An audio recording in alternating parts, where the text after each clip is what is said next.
I could not let this week pass without celebrating the 2nd anniversary of my best-selling book, Navigating Rough S.E.A.S, Soul Eroding Assimilation-Forcing Systems. It is a playbook for navigating workplace trauma and reclaiming your power, wellness, and joy. If you have not already ordered your copy, I would suggest you order it. It is available in hardcover, paperback, Kindle, and Audible. So wherever you need it, it is there.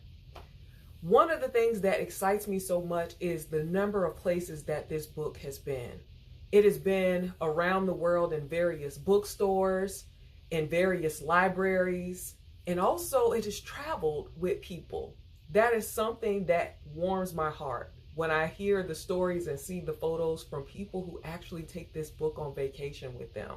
I think that's one of the highest rewards that you can have, that someone's reading your book on the plane, someone's reading your book on the beach at their vacation, and they don't have to. And so I'm so excited about that, and it makes my heart smile. One of the other things that I often receive is questions from people regarding how I started writing my book.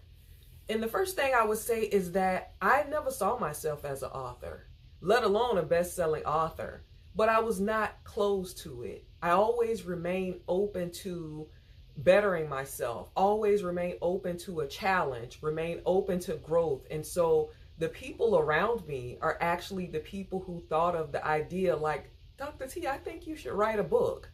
I can see you writing a book around all the things that you talk about and all the things that you help people navigate. And so that was the catalyst for it. And those continued conversations were the catalyst for me to say, maybe there is something there.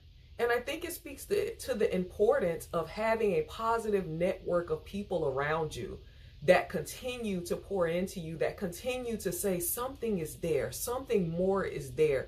I believe this is something that you should think about. And so I'm thankful to those individuals. I'm thankful to my family for supporting me. And I'm thankful to those who held me accountable to say, like, there's something more there, like you should write about that, and to keep asking about it. And so when people say, do you think I can write a book? Absolutely. My answer is absolutely. And I think I would say 80 to 90% of you have already written a book. It's just not written, but it's in your mind. It's in a notebook. It may be in your journal, but there are thoughts and ideas that come up for you, and they may not be formalized into a book, but they're there. There's something that constantly comes to you, maybe 2, 3 o'clock in the morning, maybe randomly when you're taking your morning or evening walk. There's something that keeps coming up for you, and that may be something that you need to start to look at closer, because that may actually be your book.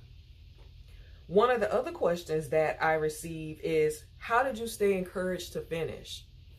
And again, it comes from having a supportive village of people around you. And one of the things that I invested in was a book coach, Coach Rhea Rodney from Dara Publishing. She is one of the baddest coaches on this side of the planet, at least I have to say that. And she was so instrumental in holding me accountable to creating the book. And she had a great team that helped with formatting the inside, helped with formatting the cover and the fonts and everything, and making sure it was to my liking, and making sure that every little thing that I wanted for this book, that it happened in that book, in terms of font, in terms of formatting, in terms of cover, colors, and all sorts of things. And she is amazing. Like, we bonded so well, and I just knew from seeing her and hearing her voice that she was my coach. And we still keep in touch. She's just an amazing person, but you need someone strong to hold you accountable, someone that doesn't let you forget about your dreams, and someone when you're stuck, they're not just waiting for you to say, hey, I'm stuck, but like, I haven't heard from you. Are you stuck? How can I help you? How can I support you? And get on a phone call or Zoom with you and help you through. And she was that person for me. One of the things I also suggest is grounding yourself in your why. Why do you want to write a book? What is it about this story that you want to share? And why is that so important for you? What is the impact, the transformation that you're seeking to make in the lives of others or in the lives of people who will be reading the book or in the world? And so really thinking about that, because that is what will keep you grounded. That is what will keep you motivated when life happens, because things will happen in life that will get you off track. And sometimes it's just like you're tired. You're looking at the same notebook and you're looking at the same letters on a page, and it becomes overwhelming. You don't see the end of it, and it just feels like a lot. And your why will keep you grounded in that. And my why was making sure that no other woman felt like they were stuck, or no other woman in the workplace felt like maybe this is a figment of my imagination. Maybe this harm that I'm experiencing at this job is really not happening. And maybe if I shrink myself or talk different or wear my hair different or dress different, then people will look at me different and respect me and treat me differently. And so that is something that I wanted to convey in this book, that this harm is harm. And no matter how much you change yourself, the only person that will get lost is you in the process. And so the importance of remaining authentic, and the importance of knowing that it's not just you, that this is something that is real and is harmful. And here are some strategies to help you either pivot to something else or navigate this situation until you can find a new experience or a new workplace to be a part of.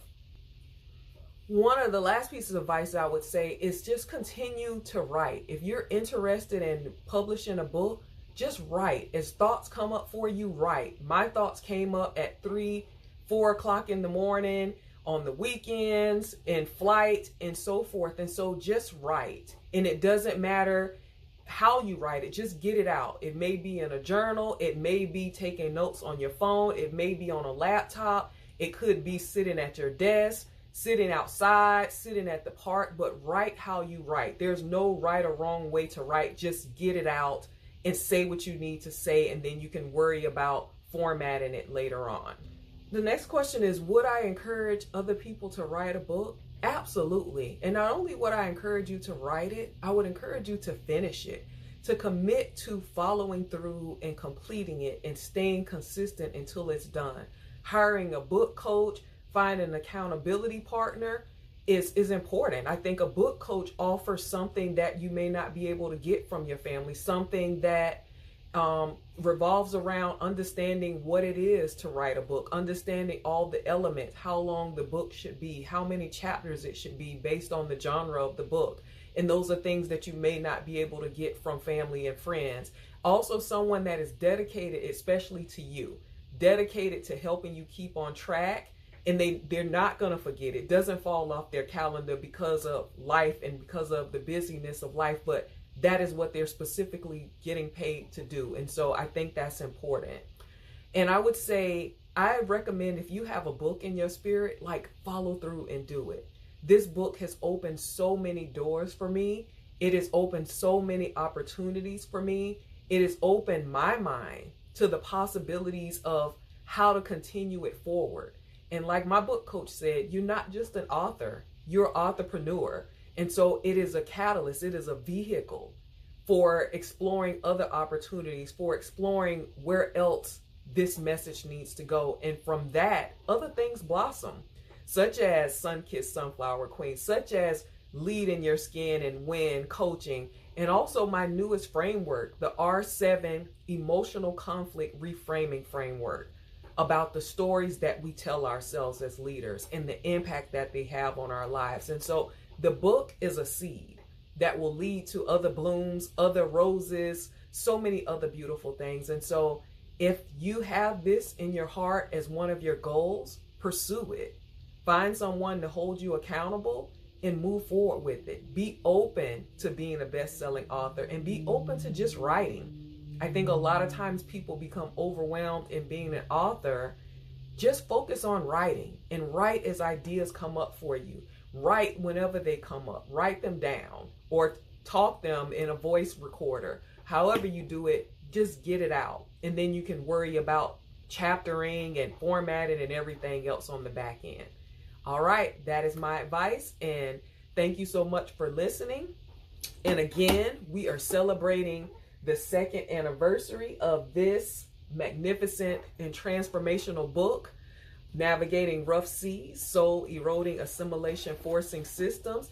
And look, what else came from it? A workbook, a guided reclamation journal that is a companion guide to the book. And so, like I said, books are seeds, and we're planting seeds, changing the world through various opportunities, through various platforms and mediums. And so, again, if it's on your heart, follow through. 2026 could be your year for being a best-selling author. I look forward to seeing you as you continue to plant these seeds. Until next time, learn well, lead well, and live well. Take care.